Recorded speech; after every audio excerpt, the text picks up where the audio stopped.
이와 같이 성령도 우리의 연약함을 도우시나니 우리는 마땅히 기도할 바를 알지 못하나 오직 성령이 말할 수 없는 탄식으로 우리를 위하여 친히 간구하시느니라.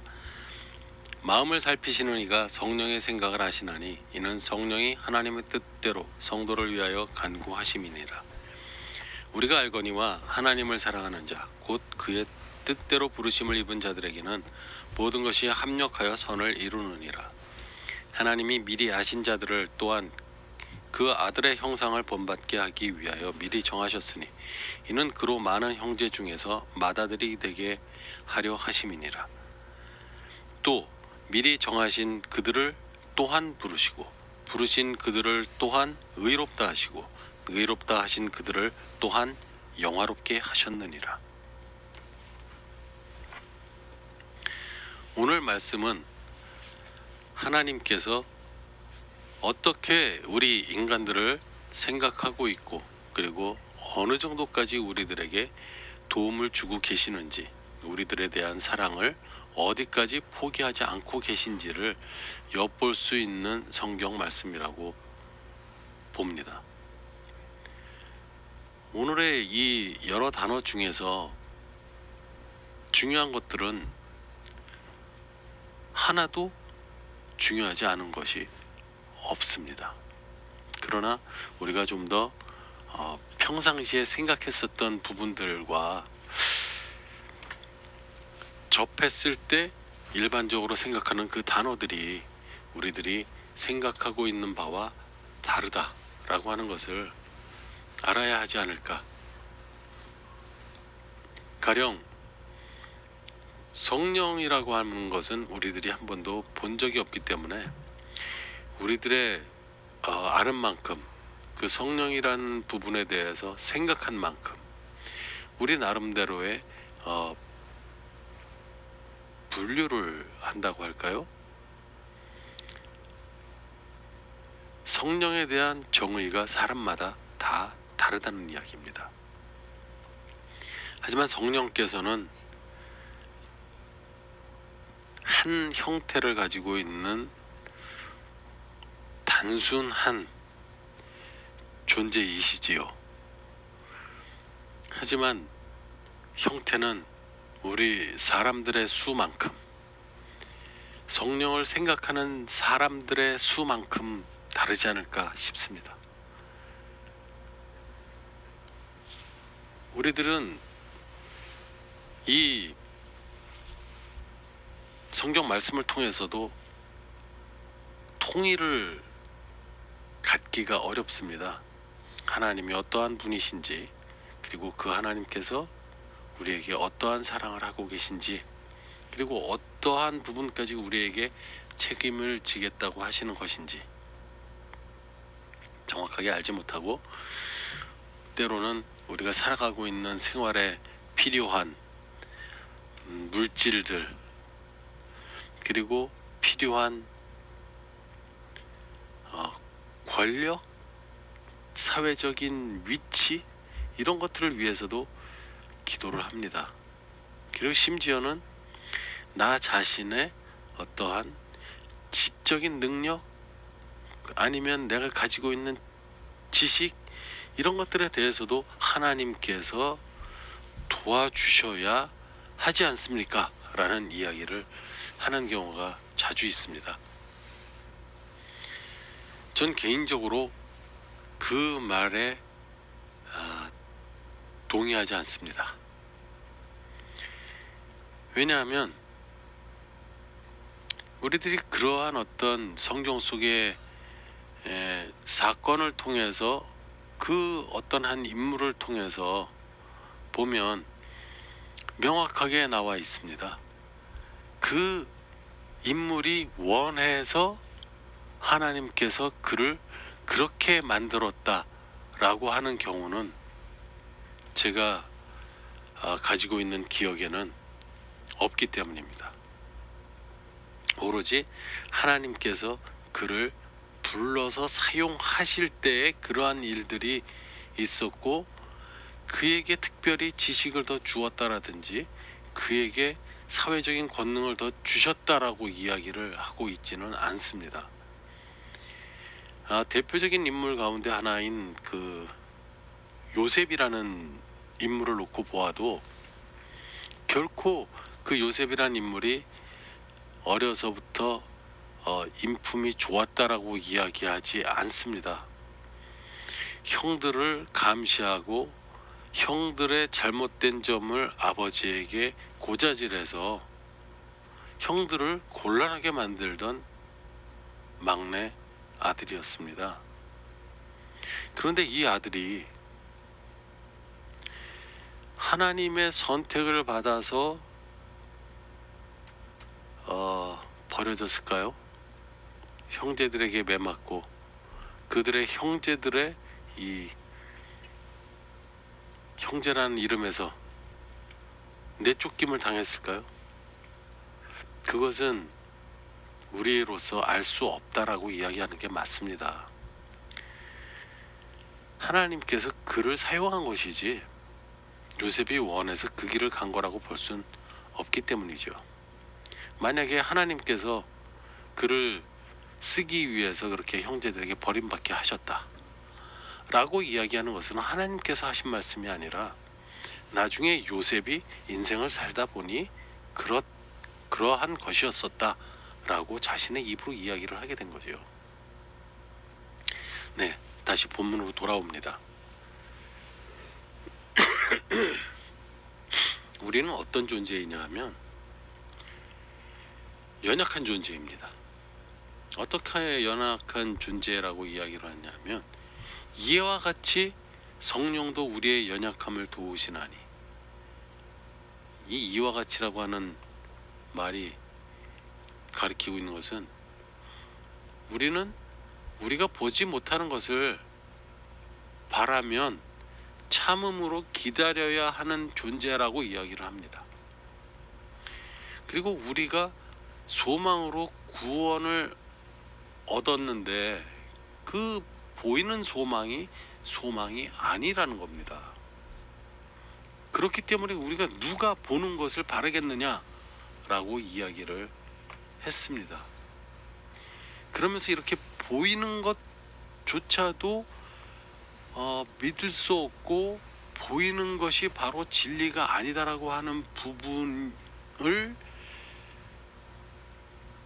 보고 살아가야 하는 우리들의 바로 연약한 존재다 라고 이야기하는 것으로 저에게는 읽혀집니다. 그렇다면 우리들의 이 연약함을 도우신다라고 하는 성령께서 어떻게 도우시느냐? 우리는 마땅히 기도할 바를 알지 못하지만 성령께서는 아신다는 겁니다. 그래서 우리들에겐 설명해서 이야기해 줄 수 없는, 말할 수 없는 탄식으로 우리를 위해서 친히 간구를 하신답니다. 그런데 우리가 그 성령님을 앞서 기도할 수 있는 존재인가 하는 것입니다.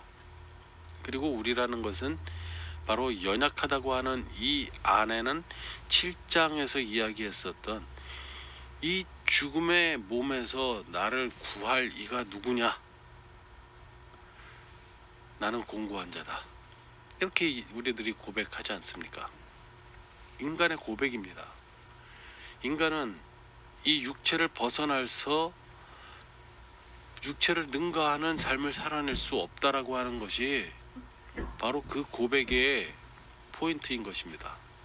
우린 마치 그 육체를 벗어난 신령한 사람인 것처럼 살아간다. 요 전번 그 해설이랄까요? 성경 본문에서 바라본 바에 의하면 사람은 육의 것을, 육의 목적을 위하여서 살고 영의 사람은 영의 목적을 위하여 최선을 다해서 살아간다. 하지만 인간은 육에 있기 때문에 영의 사람으로 살아가려고 노력을 하지만 그것이 되지 않는다. 그렇지만 많은 믿음의 선배들은 그러한 한계를 벗어나 보고 싶어서 했었던 많은 수행이 있었죠. 고행이라는 것을 한다든지 특이한 행동을 한다든지 일반 사람과는 전혀 다른, 바꿔 말하자면 사람 같지 않은 행동을 하는 사람들, 수도원 사람들, 수도사들, 그러한 사람들이 추구했었던 것은 일반 사람과 같지 않은 삶을 유지하고 싶었던 거죠. 바로 이러한 문구, 육의 사람들은 육의 것을 목적으로 간다. 그래서 육의 사람들은 죽음이다. 영의 사람들은 영을 위하여서 산다. 영의 사람은 영원히 산다. 이러한 논리. 하지만 이렇게만 받아들여서는 곤란하다는 이야기입니다. 이 부분은 우리가 분명하게 하나님의 창조하신 피조물이라는 사실을 인지한다면 우리들이 생각하고 읽어내고 있는 하나님의 무한하심과 하나님의 놀라우신 역사라고 표현하는 그 역사를 이루시는 능력 앞에서 사람들이 그 능력과 버금가는 삶을 영위해낼 거라는 생각을 한다는 자체가 조금은 우리들의 수준을 넘어서는 생각이고 판단이다라고 저는 생각합니다. 그러면 우리는 어떠한 존재인가? 우리가 우리를 위해서 어떻게 하나님에게 기도를 해야 되는지조차 모르는 존재라는 전제가 바로 이 성경 구절에 있습니다. 우리가 소망으로 구원을 얻었음에 보이는 소망이 아니니 보는 것을 누가 바라리요? 한계입니다. 그래서 우리의 연약함을 도우시는 성령께서 우리는 필요한 겁니다. 오직 성령이 말할 수 없는 탄식으로 우리를 위하여 친히 간구하시느니라. 우리가 기도를 하고 있는 그 시간에 바로 우리를 잘 알고 계신 그 하나님, 우리의 마음을 들여다보시는 하나님, 그 하나님이 원하시는 기도를 성령께서 우리를 위해서 친히 간구를 하신다는 겁니다. 그래서 마음을 살피시는 이가 성령의 생각을 하시나니 마음을 살피시는 이는 성부 하나님이십니다. 이 하나님께서는 나의 머리카락도 샌다, 어떤다 라고 하는 성경 구절에 있는 이야기들이 있지만 지금 이 문구에서 보자면 마음을 살피시는 이가 생각을 아시나니 했는데 누가 생각을 안다고 했냐면 성령께서 생각을 안다라는 겁니다. 성령께서 하시는 생각을 마음을 살피시는 성부 하나님께서 안다. 그래서 성령께서 하나님 성부의 뜻대로 성도, 바로 너를 위하여 간구하신다. 이렇게 이야기를 하고 있는 겁니다. 나를 위해서 기도하시는 이가 내가 아니라 사실은 내가 기도를 하고 있는 그 와중에 성령께서 나를 위하여 말할 수 없는 탄식으로 하나님에게, 성부 하나님께, 우리의 마음을 살피시는 이에게 우리의 생각을 하나님께서 알아들을 수 있게 번역하여서 간구하시는 겁니다. 우리가 알거니와 하나님을 사랑하는 자, 곧 그의 뜻대로 부르심을 입은 자들에게는 모든 것이 합력하여 선을 이루느니라. 이 이야기가 바로 이 구절에서 나옵니다. 이것은 그의 뜻대로 부르심을 입은 자들에게 라고 하는 것은 우리같이 하나님을 믿고 또 그 하나님을 믿음으로 예수 그리스도의 소중함을 알고 또 예수 그리스도의 그 소중함을 통하여서 예수 그리스도와 하나 되기를 원하고 그리고 그것을 통해서 하나님의 사랑을 내가 압니다. 예수 그리스도를 보내주셔서 우리들에게 사랑을 베푸신 뜻을 압니다. 그것은 바로 내가 죄인이기 때문에 그렇습니다. 내가 이 죄인의 신분에서 벗어날 수 있도록 예수 그리스도를 보내주시어서 나의 이 원죄를 사하여 주시기로 이미 실행하여 주셨음을 감사합니다 라고 생각하며 살아가고 있는 사람들이 바로 우리입니다. 그리고 그러한 사람들이 바로 하나님을 사랑하는 자가 되는 것입니다.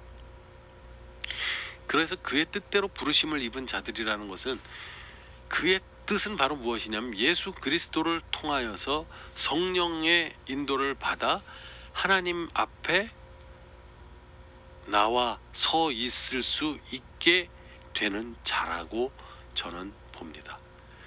그러면 이 문장을 통해서 볼 땐 그 선을 이룬다라고 하는 이 선이 무엇인가 라는 것이 가장 저는 조금 우리들이 알아야 하는 내용이다 라고 생각합니다. 헬라어 단어로서는 아가도스라는 단어를 사용했습니다. 이것은 사물이나 인격의 탁월성이나 중요성을 표현하는 형용사라고 합니다. 그래서 탁월한, 우수한 또는 좋은, 선한, 훌륭한 이라는 뜻을 뜻한다고 합니다. 또 실제 명사로서 이 단어가 인격의 탁월성 또는 사물의 질 또는 물질적인 거나 정신적인 것에 좋은 것을 의미합니다.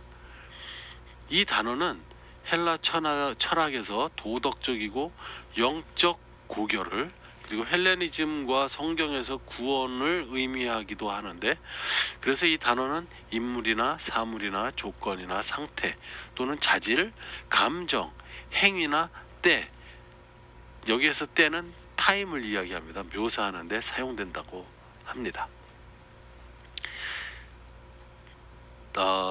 우리가 알고 있는 선을 이룬다라고 하는 것은 착하게 만든다라는 이야기가 아닙니다. 좋게 한다라는 이야기가 되겠고, 훌륭하게 되게 한다. 이것은 무엇이 훌륭하게 되는 것인가에 대해서 우리는 생각해 보아야 한다라는 이야기가 되는 겁니다. 좋은 것을 이루느니라. 그 좋은 것이 무엇이겠는가? 우리는 두말할 것 없이 지금 현재도 죄인의 입장입니다. 하지만 예수 그리스도를 통하여 우리의 죄를 사하여 주시기로 작정하신 하나님께서 우리의 죄값을 이미 예수 그리스도로 지불하셨고, 그 지불하신 죽음을 통하여서 바로 우리의 죄값을 다 지우셨지만, 예수 그리스도라는 성자께서 죽으셨습니다. 하지만 죽고 말아버린 것이 아니라 그를 바로 성부 하나님께서 다시 살리신 거죠. 그러신 것처럼 우리도 또한 살리실 거라는 것이 바로 우리들이 죽어있는 상태에서 살아날 수 있는 희망이 되는 것이죠. 그리고 그것이 소망인 것입니다. 그 소망, 바라는 것은 믿음인데, 그 바라는 것을 실제적으로 나타낸 것 자체가 선이라고 하는 것입니다. 선. 좋은 것이죠. 탁월한 것이고 훌륭한 것이고, 그것을 현재 이야기를 하고 있습니다.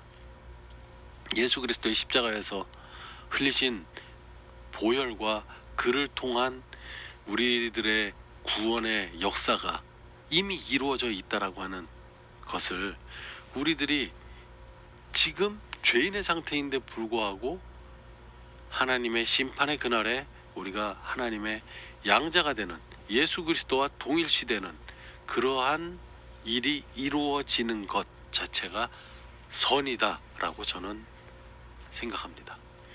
하나님이 미리 아신 자들, 또 그 아들의 형상을 본받게 하기 위하여 미리 정하셨으니, 이는 그로 많은 형제 중에서 맏아들이 되게 하려 하심이니라. 이 형제가 누구와 형제이겠습니까? 우리가 예수 그리스도와 형제가 되는 겁니다. 그리고 그 형제들 중에서 맏아들이 되게 하려 하심이니라 하신 이 맏아들은 우리 사람들의 입장에서 뭡니까? 큰아들 아니겠습니까? 그렇다면 이미 예수 그리스도께서 큰아들 아니십니까? 그럼에도 불구하고 그로 많은 형제 중에서 맏아들이 되게 하려 하심이니라. 근데 여기에서 보시면 예수 그리스도를 맏아들이 되게 하려 하시기 위해서 만약에 아들의 형상을 본받게 하기 위해서 미리 정한 사람들, 미리 아신 자들을 이라고 복수를 사용하십니다. 그렇다면 이건 무슨 이야기입니까? 맏아들이 한 명이 아니라는 이야기가 되는 거 아니겠습니까? 하나님이 미리 아신 자들이라고 하는 이 문장에서 알 수 있는 내용은 한 사람이 아니라 예수 그리스도를 믿어 그를 자신과 하나 되게 한 사람들, 그것이 바로 믿는 사람의 올바른 소망의 완성을 가져온 모습이라고 볼 수 있는 거죠. 그러면 그 아들의 형상을 본받게 하기 위해서 미리 정하셨으니 이는 그로 많은 형제 중에서 맏아들이 되게 하려 하심이니라. 또 미리 정하신 그들을 또한 부르시고 부르신 그들을 또한 의롭다 하시고 의롭다 하신 그들을 또한 영화롭게 하셨느니라. 이 문장 30절의 말씀에 의하여 우리는 소망이 영화롭게 되어지는 최후의 결론, 하나님의 맏아들이 되는 상황까지 연결되는 믿음이라는 소망의 결과를 우리에게 이미 부여하셨다라고 하는 것을 엿볼 수 있게 되는 겁니다. 미리 정하신 그들을 부르셨는데 하나님이 귀에 대고 속삭이신 것은 아니시지요. 하지만 우리는 어떠한 형태든 누군가의 전도이든 하나님의 그 부르심을 통하여서 그의 앞으로 나온 것입니다. 그리고 그들을 의롭다 하셨는데 의롭다 하신다라는 것은 그 안에 그 아들, 그 마음을 들여다보시는 이께서 들여다보았을 때 그 안에 아들이 있다라는 이야기가 되는 것이죠. 그러한 사람이 의롭다라고 여겨주신다라는 말이 되는 겁니다. 그리고 그렇게 의롭다 하신 그들을 또한 영화롭게 하셨느니라. 앞으로 하겠다라고 하는 이야기가 아니라 이미 완료하셨다라는 것입니다. 이것은 하나님이 우리 인간을 만든 목적이 바로 하나님을 영화롭게 하게 하기 위하여 창조하셨다고 하는 그 말씀에 비추어 볼 때 우리들에게는 이미 영화롭게 하는 그 존재를 다시 영화롭게 하신 하나님의 은혜를 받았다라는 것입니다. 하지만 이것은 현재 일어난 일이 아니라 현재 완성되어 있으나 하나님의 심판이 이 땅에 내려지는 그날에 분명히 우리 믿음의 사람들은 영화로운 사람들로 바뀌어진다라는 소망을 주신 말씀으로 보아야 하는 것입니다.